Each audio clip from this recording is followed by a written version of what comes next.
The Bamboo Project wholesaling video starts in 3, 2. Welcome to the Bamboo Project YouTube channel. My name is Donovan Gray. My name is Melissa Burnett. We currently have over 400 videos on our channel of our Dr. Sebi inspired diet, travel vlogs, sports, music, clothing, podcast, beauty, and everything us. We live in New York City, and this is episode whatever of our virtual wholesaling series, where we give weekly updates on our journey to close our first deal. We started this series for the people who want to get into wholesaling, who don't have any money, don't have any mentors, and wanted the perspective of other people just starting out. Today is March 31st. Wait, this is a real episode? Not really. Oh, okay, because I'm like, I didn't sign up for that. We gotta do an intro on that. So, as y'all know, it's been a very long time since we have been posting for wholesaling videos. If you watch the podcast, y'all know where we're at with that. For those who don't watch the podcast, I'm currently trying to still get my first deal. This would be a seller financing deal. So that would possibly be my first deal. The numbers are a little tight. So I'll keep you updated with that. Whenever we get the first deal, it'll be posted here. But until then, my friend Emilio, who lives in Texas, has gotten his first deal. So shout out to him and his girlfriend, Yara.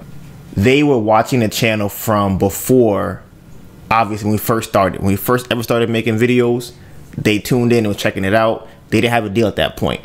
So from then to now, they have gotten their first deal. Shout out to Melissa in Jersey. I want to do a video with her also, where she has done probably 13, 17 deals, I think, this year.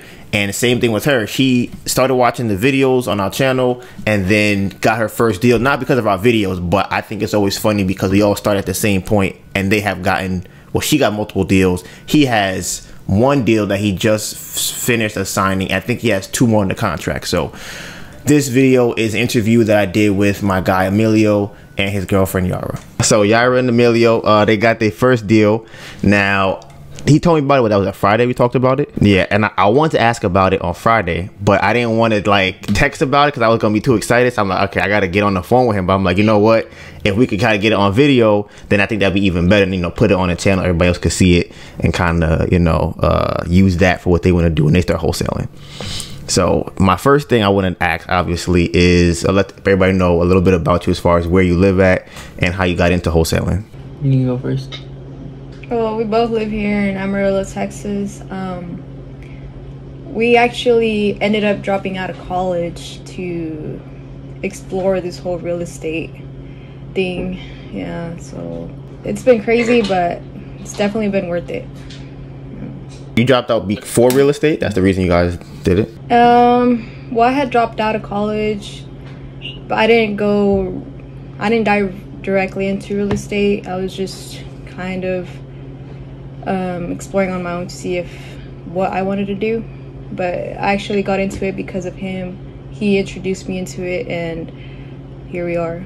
So what's your story, Emilio? So we started last year in January. We had ended up getting you know, the crazy, you know, that everybody's been getting lately, the sickness. I was just locked down, and man, like, I seen all the videos of, you know Kong and all of them, and I was just like, man, there's no way it's this easy. So I went into YouTube University. I just jumped in, and yeah, I just fell in love with it. I fell in love with the whole idea of real estate and wholesaling, and yeah, I just jumped in. How long did you study before you actually started making calls and, you know, trying to actually get the first deal? So I would say about 2 to 3 months, from January of last year all the way to like the middle of March. We were just learning about it. We didn't really know where to jump into, and we were just, you know, kind of in the analysis paralysis kind of state. And so yeah, but it was probably 2 to 3 months. So do you guys both like wholesaling, like as far as real estate goes, or you guys kind of want to do something else? No, I love wholesaling as it is, like, and then I just want to use this to get into rentals and just build up my capital. But yeah, I love it. Do you? I love it, yeah. The reason I ask is I'm like, y'all know Melissa, she's not a fan of wholesaling. So she's like, she hates wholesaling. So I'm like, you know, to see y'all both doing wholesaling and actually enjoying it is, you know, it's kind of crazy. So Why do you both like wholesale? Like, what do you like about it?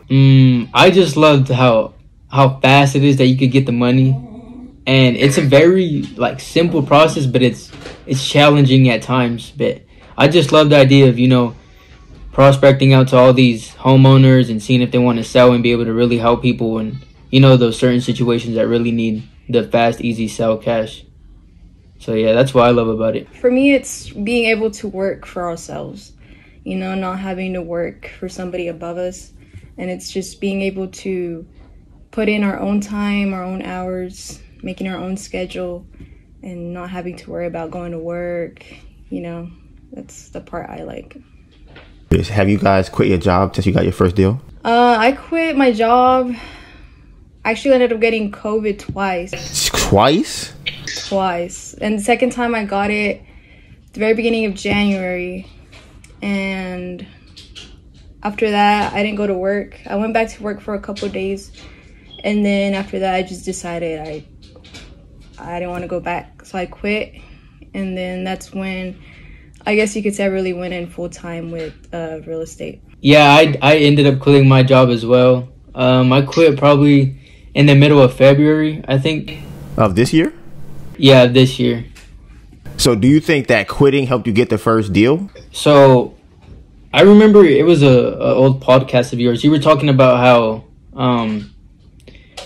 being in that like sort of like pressure on yourself, it really pushes you to like really go after it, and, you know, not having a job to fall back on. So yeah, I feel like whenever we just took that jump, that it was like now or never type of move. Like, it's been 7 months, like we needed it now more than ever. And yeah, we just went all in, and, you know, so I guess that it didn't push us, but we just didn't want to work there anymore. It was a really bad situation. Were you guys scared at all, like quitting a job and feeling like, you know what, we have to just figure this out? Yeah, because we were going to run out of money eventually. Yeah. Yeah, we had some money saved up. Stimulus. The stimulus checks and stuff, we had saved it all up and stuff. And then some money from working.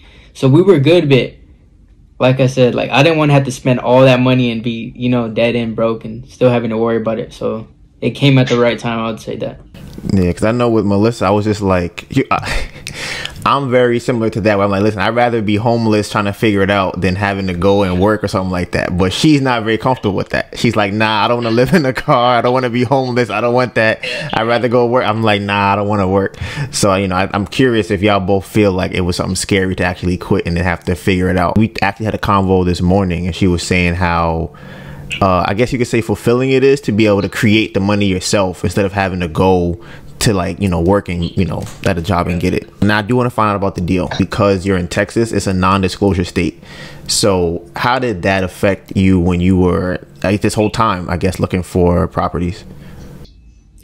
Yeah, so it wasn't as bad as before this whole PropStream ended up getting rid of the MLS. So we would just use PropStream to find our comps and stuff. But that was the only thing that's really bad. I mean, we had the contracts and everything ready to use. So the only thing was the issue was just finding the MLS comps, since we can't see them on Zillow and Redfin like the other states can.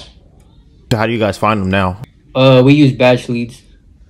So how did you find the first deal? What was the steps you took to get it? Well, we got it through cold calling. We ended up, the guy the seller, he actually ended up being the manager of like a LLC. What's crazy about this one is it was never updated to the LLC name. So it was still under the old owner's name and everything on batch leads. Oh, yeah. So I feel like it was really just a shot from God, because, like, I don't know, you had to do some extra steps in order to skip trace an LLC in order to get that person number. So somehow we weren't even supposed to be calling that guy, but he was the actual owner and not the guy that was showing up on record on batch leads. Okay, what list did you skip trace to get that lead? What kind of list were you pulling? It was a tire landlord list. All right, so you pulled a tire landlord list, and then what do you guys do next? We just ended up throwing it into call tools, and I would say that we were, from January to February, we were just calling nonstop, really going hard at it, calling, you know, 1,000 calls a day at least. And yeah, just really just jumping in. And I think that we contacted him, what would you say? Like mid-February. Yeah, like mid-February is whenever we talked to him, but he was actually doing some stuff out of town, so we ended up having to call him back, I think, like a week later. Wow. So, okay, how many, just if you had to guess, how many times or how many calls do you think you guys made from when you first started to getting your first deal? Thousands. Man, probably like 3,000 to 4,000 at the least. 3,000 to 4,000. In what, 7 months time, or in what, how long you think? Yeah, 7 months. But most of that was from January to till now, because that's whenever we really jumped in and started ramping it up. How many calls were you guys doing before January and February? Like per day? Because you guys were working then. We were probably doing like 300-500, but we were really lazy with it. That's why, like, before January, we weren't really taking it serious, and you know, like, just we were jumping in and out, calling here and there, driving for dollars, and we just weren't really calling. We were kind of like scared to get on the phones at first, so the whole time we were just, you know, going back and forth. But we had gone together at the in December, and we had said, hey, this is it, like, it's now or never. If we don't get anything like these upcoming months, like, we're not going to be able to do this anymore. And so yeah, so I would say all the calls that we made were probably between January and now. When you guys got on the phone with him the first time, what was that conversation like? Well, actually, I had contacted him about a different property. And then, that's why when we call, we always ask, like, do you have another property you might want to sell? And he directed me towards another property, and it actually ended up being a fire damage property, which is crazy. Yeah, those are insane. Yeah, and then I didn't call him back until a couple of days later, since he was out of town. But yeah, we went to go look at it, and yeah, I feel like since then we've built like a really good relationship with the seller. So the fire damage one is the one you guys got under contract? Yeah. How did you come up with the numbers for that property to know it was a good deal? Yeah, so, man, like, we, whenever we contacted him, he said that he wanted 10,000 for it. But it was in a rough part of our area. Like, everybody hates buying over there. So, man, we were just really hesitant. Like, we were even, like, I was even doubting ourselves, but she was the one that was saying, like, hey, we got to try, like, it's now, like, everybody's not going to, like, just want to buy the good deal. Somebody's going to want to buy something and, put some work into it and not be scared of buying in the area. So, yeah, we went to go meet him. But I would say around the numbers, like, we didn't really know, like, because I had thought ARV was, like, 120, 130. But whenever I went to go talk to the seller, because he's, like, a really good and, like, he has a lot of properties and stuff. So I told him, hey, what do you think that this could sell for if you were to fix it up? He said he was thinking around 80 to 90. So I was like, whoa, like, my numbers were way off, and we were still able to even come to a deal at least. So it just shows that, like, we were just really getting into our own heads and being scared to just even try to get a property under contract. How do you guys calculate the repairs on it? Did you guys do that because it was just so low you just assumed that it would work out? No, I mean, I had it at like 70K, but I just threw all the numbers out of my head because I knew if I put the numbers into my head that we were just going to be too scared to even go and get the deal done. So he told you 10,000 for the house. You just assumed to be 70K renovation. We were just straight up honest. We're like, hey, we're actually going to be trying to assign this thing. We didn't tell him like that, but we told him some type of way. I forgot. And we told him like what our intentions were with it. And so he was really just upfront, and he said, hey, I don't care what you guys do with it after, as long as you guys, as long as I get my 10,000, I'm good. So yeah, we had shoot it out for 19,000, and we sold it within 24 hours. Yep. Wow, that's crazy. Did he say when the fire happened, or like why he didn't sell it himself or try and get rid of it himself? With that, he had bought it like that, and he had just never gotten around to fixing it up and putting all the work in it, because he also owned a roofing company. So he was just really super busy out here with all the hailing damage that's been going on. So he just said, you know what, like, I don't even want to deal with it anymore, to be honest, because he had bought it as a package deal, and he didn't even want that house. The seller just threw it in there, so he's like, okay, whatever. So when you're talking to sellers, you guys made thousands of calls. What's kind of the most common thing you hear talking to them?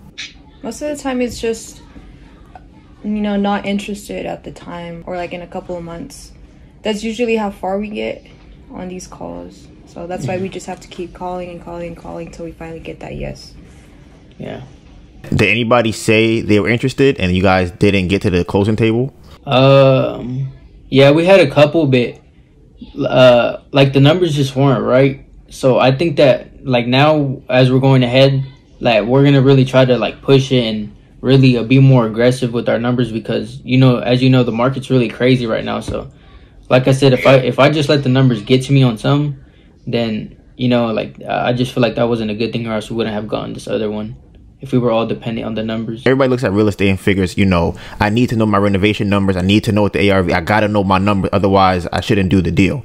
And you're kind of saying the opposite. Yeah, so the reason why I say that is because every investor is different. So they're always going to have a different type of exit plan, and that's why it's really important to have like your buyers list really ready, like to buy anything. So whenever I say numbers, like if I ran the numbers on the other one, we needed to get it like at doing the whole ARV times 0.7 minus repairs.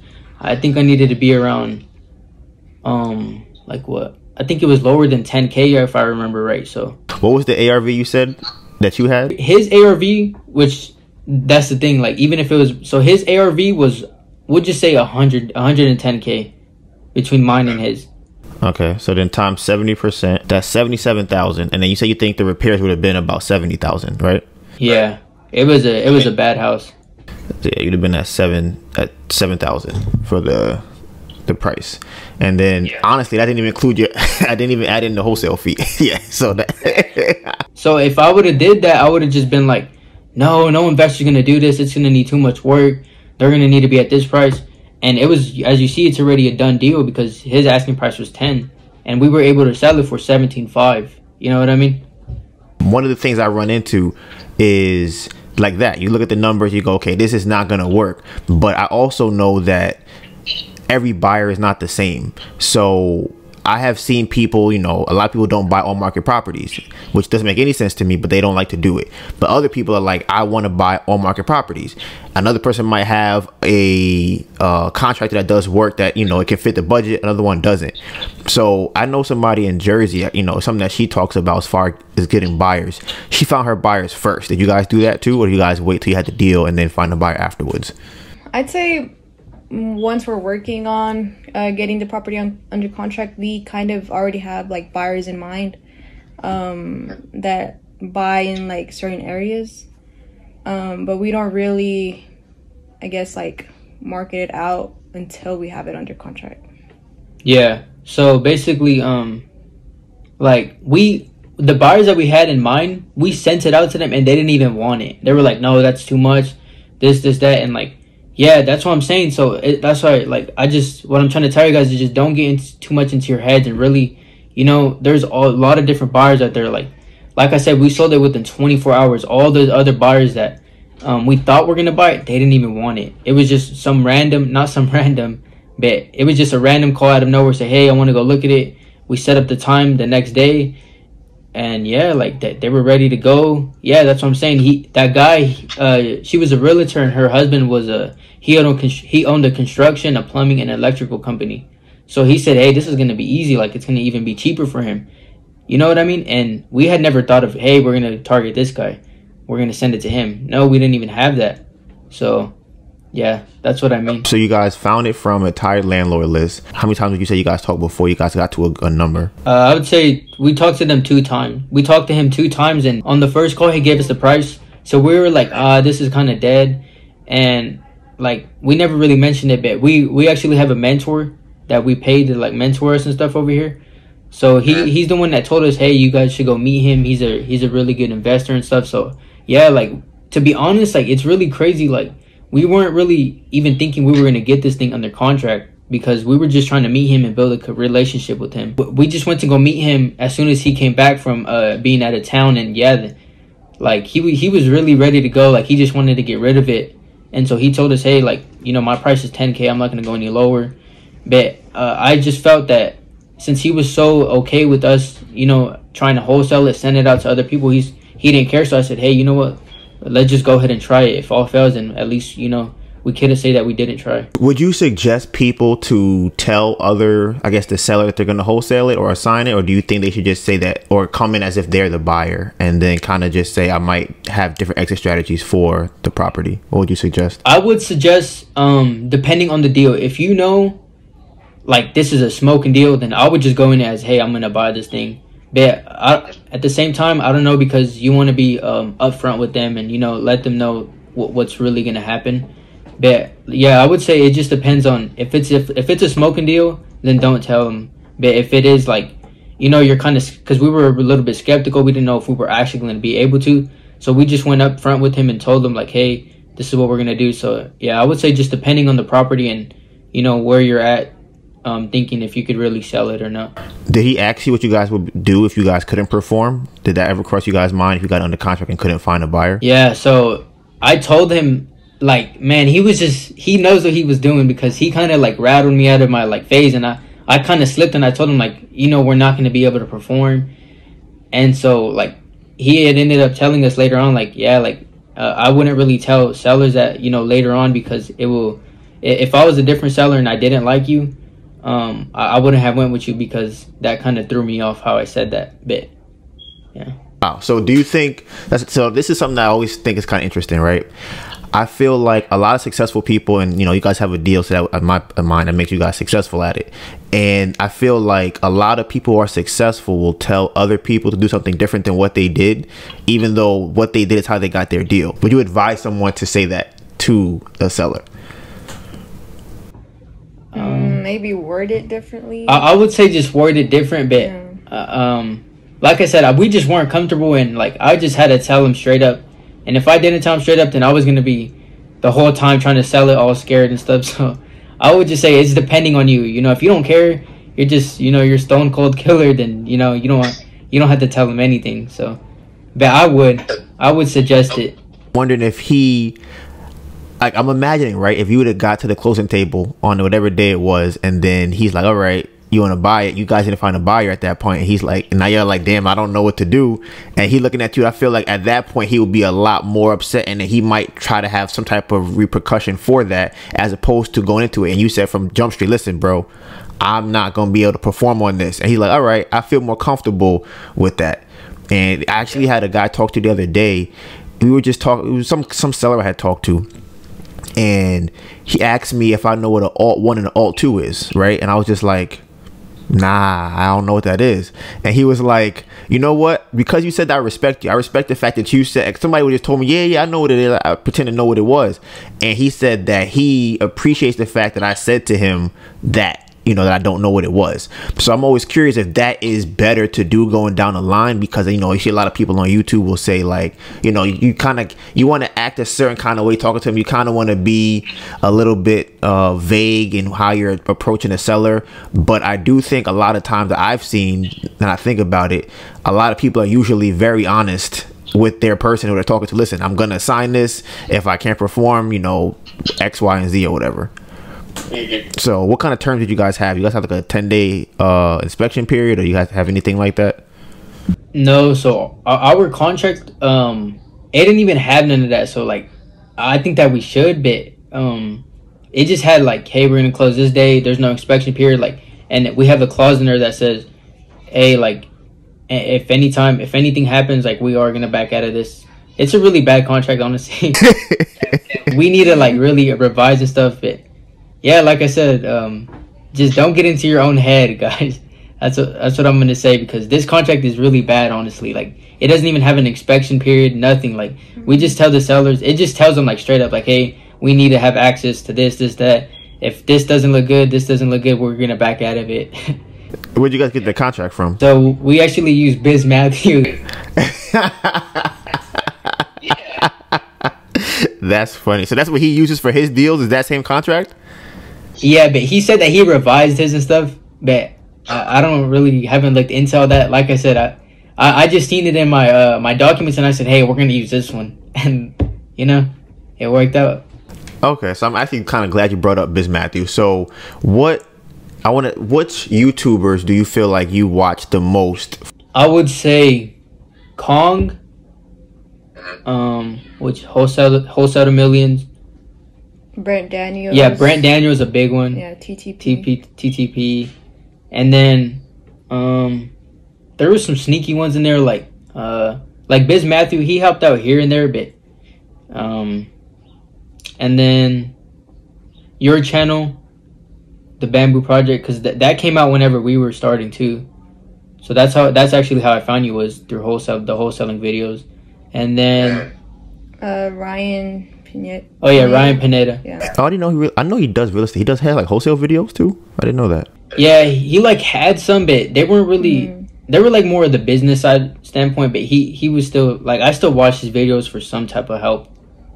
But I would say the main two are definitely Brent Daniels and Kong. Okay, do you feel like there are wholesale or there are channels that you kind of don't gravitate toward, that you might watch and be like, you know what, I don't think his style resonates with, you know, my personality? Do you have anybody like that? No, not really. Yeah, cause I'm like, for me, the people that I watch mostly, it was Jerry. Do you guys watch Jerry? Oh yeah, and Jerry. I forgot about Jerry. Yes, Jerry. So I watch a lot of Jerry. I like Lili Thompson. I liked her videos. You know about Lili? Yeah, Lili Thompson out in Oklahoma. Yes. Who else was I kind of watch? I haven't watched videos in a while, but once I started really watching the videos, like Jerry has a lot of videos. I watched a lot of his, but I started watching like non-wholesale videos and more real estate related videos. So now to try and learn about like construction costs, I would watch different people who are building houses, renovating houses. I would watch, people talk about prices in areas and what causes a house to be worth more than another house. Like I watch appraisers talk about houses, because and it kind of goes back into what you talked about earlier, where it's like, you want to know the number. You want to know exactly what numbers I'm going to need to get this property under contract and get it sold. So I'm trying to figure out all the whole circle. But like you're saying, it's like you don't always have to do that. It's just sometimes just get under contract.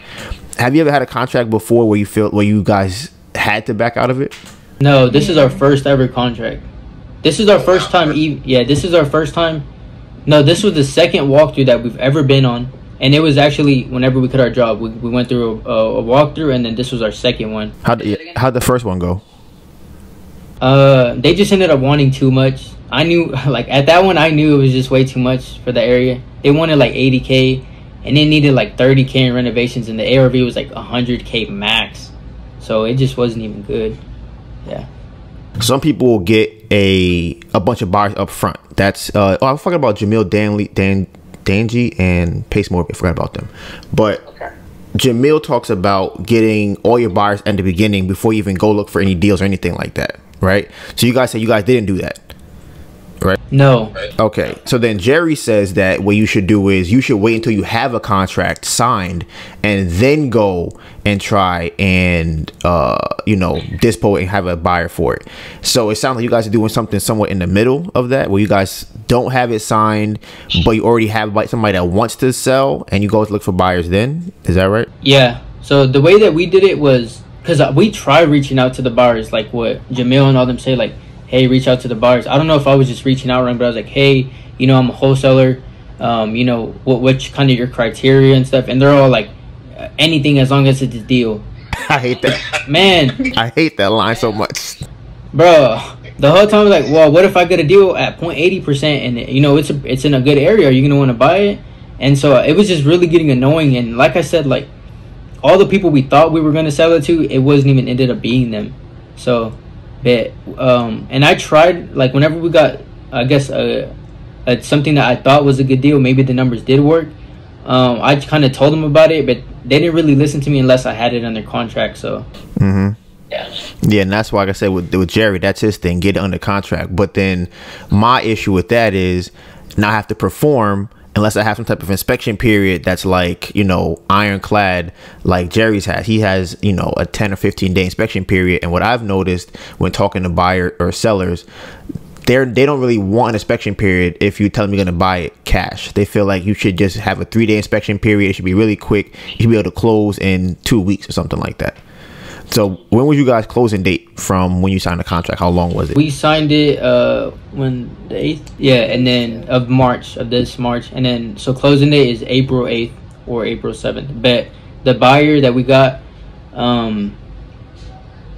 he wants to close as soon as title is clear, so it should be clearing sometime this week.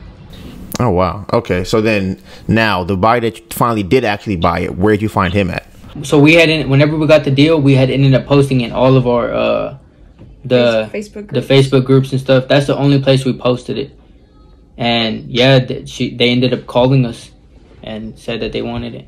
Did you have a lot of people who were, I guess, reaching out to you about the deal? Yeah, we had like 3 or 4, but one was like 15, 12. And so at that point we knew like, oh, like, you know, it's not just all the other regular buyers that we see. There's actually real buyers out here. So we kept it on there a little bit longer, and yeah.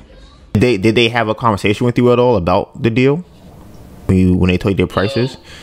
No, that's why we really didn't even take it serious. Like none of them didn't even ask to go do a walkthrough, or they just were giving cash prices. They were just throwing out the offers, and we're like, no, we're not going to do that. I asked this because I know I've had probably 3 properties under contract, and I put them in a Facebook group, and then, you know, I end up running into either fake buyers or wholesalers, or a bunch of different stuff happens. So I'm like, how did you guys avoid, you know, running into or vetting, you know, whoever the buyers were? Yeah, so the way that we did it is we asked them, hey, how fast can you close? And just the walkthrough, if they're not willing to go out there and, you know, put their own time into to go walk it and see how it actually looks, then, you know, it's not even worth it at that point. And we just tell them, like, how much of EMD can you put down? How, like I said, how fast can you close? So that's the way that we got rid of, I guess, the wholesalers bit. Actually, a little crazy thing is our seller, he said that 5 other wholesalers, this is another thing, guys, 5 other wholesalers contacted him about that house. And they all didn't want nothing to do with it. They said, no, I don't even want to get it in their contract. They all were just scared of it. Did he say why? Or do you guys know why? He just said that they were too scared. They didn't think that they could sell it. So, and you walked through the house, right? Yeah, we walked through. How bad was the fire damage? $70,000 worth of repairs bad. It was bad. So, like, was it, like, falling in? Or was it, like, black everywhere? It was black everywhere. The roof was, like, really wobbly, you know, from being burnt. I've seen some fire damage houses where it's, like, you know, you might just have a scorched wall. Then I see some other ones where it's, like, a bomb went off in here. Okay, so then, all right. So you said you guys wholesaled it, or you assigned it for $17,500? Yes, $17,500. Do you feel like it was hard as far as getting it under contract and actually signing the papers and then having to assign the actual deal? Do you feel like that was a hard thing with all the paperwork? No, it's literally just one page for the assignment, the other one for the regular contract, and no, it was really easy. I would tell myself to don't be scared of getting properties under contract and at least trying. I would say that, and being really upfront with sellers. And like I said, like there's a lot of different investors out there. And you're not going to always sell it to the same person. You know, you got to venture out and find new buyers that are actually willing to pay in that type of domain of fire damage. And, you know, just not the regular old, oh, she wants to sell because she wants to move out of state. This is the low price. Here's the high price. Put this much work into it and sell it. No, like there's different situations. So there's always going to be different types of buyers, I would say. And like, yeah, I mean, it takes a lot of work. Like before we just thought, you know, let's just call it 2 days out of the week, call it 3 days. We were just dabbling in, and I would say just really put in the work, just grind really hard. Like I said, we were calling, you know, 1,000, 2,000 calls a day. That doesn't mean we're talking to 1,000, 2,000 people, but, you know, putting in that many calls and stuff. So that's what I would say to my older self, is to really try, because we weren't trying back then. Yeah, I think that's another reason why, like last year, we thought it was so hard. We thought it was impossible because we weren't putting in like the necessary work that we needed to get the first deal. Mm-hmm. So $7,500. What do you guys think you're gonna do with that $7,500? Like, you know, it's kind of a lot of money to get all that one time. Yeah. So we're just gonna put it back into the business and not even spend it all. Everything's going to go back into the business and just go into a savings account until we need it for the business. What's the first thing you're going to do for the business with the money? Probably use it to skip trace a bigger list, another list. And then, yeah, I mean, that's probably going to take like $300. And then we were thinking if we want to get like another dialer so that way I could call, because she's the only one that calls on the dialer. So I just single line dial, either that or get into some SMS. Wow, you guys say you do like 1,000 calls a day, right? Yeah. That's how long does that normally take if you're doing it on a dialer? Say like 5-6 hours. So I'm gonna be honest with you. I tried that a couple times, exhausted. So how are you able to do that for so many days to be able to call that many people? I'm not gonna lie, but it does get like a little boring. I'm just sitting there and it'll be a couple of minutes, nobody picks up. But yeah, like he said, I remember my why, like why we're doing it. And I feel like it's really helpful, you know, to think about it whenever I'm feeling lazy. I don't want to get up in the morning and call. And I feel that's my motivation to me, just to keep calling for every single day. Oh yeah, I say for me, like whenever I call, I eat some seeds and stuff. So I got really good at it. So I be eating on some seeds, and then I also have a stream just going on with no sound, a little gaming stream on Twitch. So yeah, that's what I do to just pass by time. But I mean, like she said, it's just the why. Like, you know, there's a lot of people out here that's doing way harder work than us and just like trying their asses off. So why can't we just sit here on the phone at home, do whatever we want, at least, you know, put in the work to call. Okay, so for the people, I guess, that are somewhat in a similar position to you, what kind of bills do you guys have? And then how do you, when you were working, because I think a lot of people, their hardest thing will be to quit their job. So when you were working, how are you managing calling and, you know, going to work as far as bills go and time goes, being in a relationship? Because I know for me, having Melissa, that's another part of life. You have to still be able to tend to your girlfriend or your boyfriend's needs. You still have to be able to pay the bills that come in every single month. You have family and things like that. So how do you guys kind of keep all of that stuff together too? Like I said, whenever we did have our jobs, like I wasn't even trying. I wasn't really putting in the work. I felt like I was just being really lazy. I was so scared to get on the phone. And like you said, like we kind of just snapped down and say, hey, like it's really now or never. And yeah, I mean, we just jumped in, I guess. What's next as far as what you guys want to do for either the rest of the year or I guess the next couple of months? What are you guys' plans? We actually have another property under contract with the same seller. So we have that going on. We have some really good follow-ups. We have a really good one coming hopefully at the end of the month. Mm-hmm. It's a divorce lead, so that one's looking pretty good, I guess. And then, yeah, like we're just going to go hard at it. Like we're not looking back. Like, you know, we asked God for this and he gave it to us, and now, you know, we're running with it. We're just going to keep going hard at it and keep pushing. What are the numbers for the second deal? So it's actually a vacant lot, but it has a foundation and plumbing already set in it. So how did you know what to buy this at as far for the plot? That's the thing. We just did, since the seller was so cool with us, like he said, hey, I like you guys. Hey, I want you to see what you guys could do with this. So we're like, you know what? Okay. He put his asking price. I said, okay, we're going to sell it at this. And I know in that area, I mean, that's pretty good. There's like some new builds going on, but it's looking kind of rough right now. But we've only been what? Like a week. A weekend. Yeah. So it might not even be a deal, but I mean, at the end of the day, at least we tried. And you talked to buyers about it already? Yeah, I sent it out to a lot of buyers, but like the construction builders that are around it, and but they haven't really gone back to me. A couple of them said no, not really interested in that area. So yeah.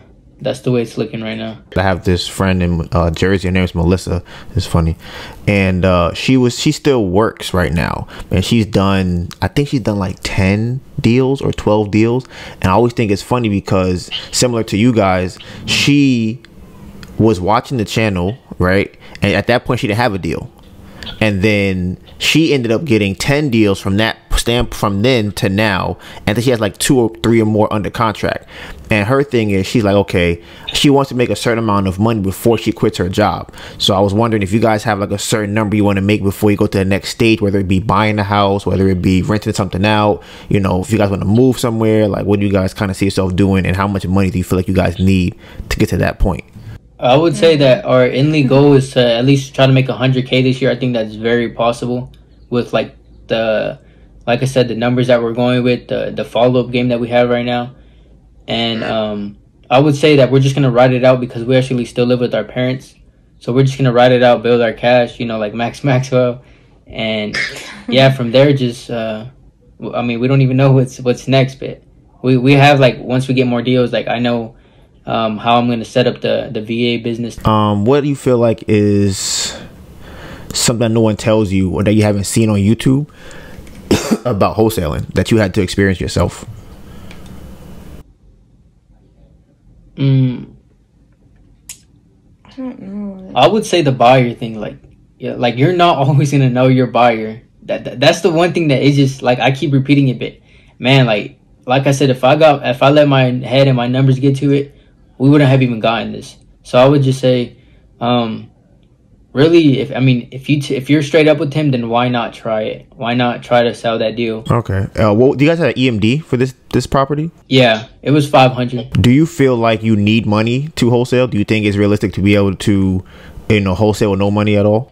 I feel like you need money. Yeah, for your, like, all the systems you need, and even if you're just going driving for dollars, you need gas. You just. Or unless you're on a bicycle. Oh. Bicycle works too. Were you guys biking? No, I'm saying for you, whenever you were biking. Right. As I was like, oh, y'all biking too? That's crazy.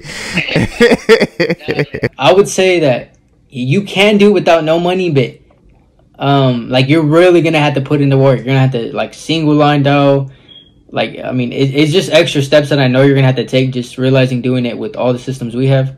And so, time. Yeah, a lot of time. So, but I mean, it is possible. But if you want to really boost it up and really get to it, then I would say that you at least need something. And how much money you guys think you spend every single month from, I guess, over the course of the 7 months period? Maybe around 300. Yeah, 300. Before, we probably spent like 1,500 to 2,000 and didn't get nothing before we even gotten something.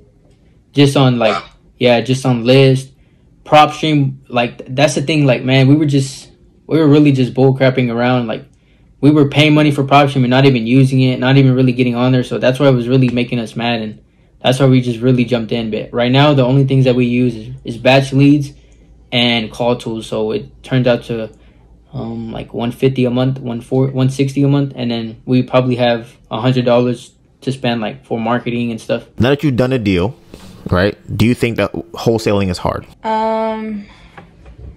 No. What we think is just reaching the right person is hard, but not necessarily, like, the whole process of wholesaling.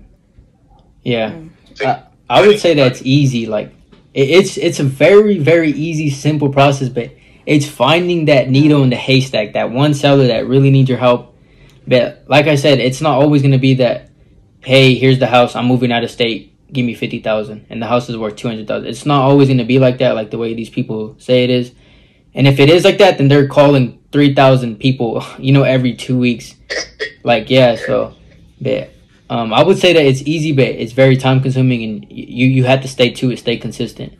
That's what I would say is the hardest part. Yeah, because I remember, we were talking, might have been a week or two ago, might have been even more than that. We were just like, where are these deals that everybody you just have a foreclosure, you just call them, I'm leaving, my grandmother died, here's my house. Like, where are those at? Man, the only way you're reaching us if you're with a big company or you're pulling large lists and just with VAs calling them, that's the only way I see it happening. But, yeah. Then my last question is, going forward, what would you guys change about wholesaling as far as what you guys are going to do? I would say just adding some SMS or some direct mail type of more to our business. And what do you think? Same thing, just expanding our way of marketing. Yeah. And I'm one thing too. Now I'm kind of curious. Since you do most of the calling, if you guys are hiring VAs, how are you guys gonna like scale? How are you gonna scale up to the next thing? What will be the next step for that? So if we already found like a lead follow up guy and like that, you guys already have a VA. You're gonna have somebody skip trace the list. Like, what would you guys be doing after that? I would say still doing it. Like, obviously we're gonna fire ourselves from our own job and put somebody in that position, but. Like, I love this. Like, I just love doing it. And I would say just being right there. What I want to do is have at least 2 VAs by the end of the year. At least. So, and then they just do the cold calling and we do the follow-up. That's what we want to do within, you know, a year or two. I enjoyed this a lot. That was fun. I learned a lot of stuff from this. I appreciate y'all. I want to definitely have another one, probably when you do your second or third deal, and I want to see the progression from when you go from your first 7,500 to 100K. Y'all gonna have your own house and everything like that. So yeah. I hope, man. We're really trying to move this one, so hopefully we could get another one soon. When do you think that one's gonna close? The one you have right now? So we set it out. It's supposed to close April 8th or 9th. So we're trying to. We have it under contract right now, but we don't have it sent with the title company yet. We will always wait till we get the buyer, and then we all put it together. But yeah, I mean, if we do get it, it's gonna close by then. Okay, well, like I said, you know, I have not done my first deal yet, so I'm gonna be hitting you up for some advice to learn what I could do as far as signing that contract and stuff. I had some contracts signed, but I never got to the closing table. So, you know, we're definitely, you know, we're looking out for that. So I'm gonna let y'all go. Melissa is bringing groceries up. I gotta go help her out with that. So, all right. I'm gonna holler at y'all. Of course. Have a good one. You too.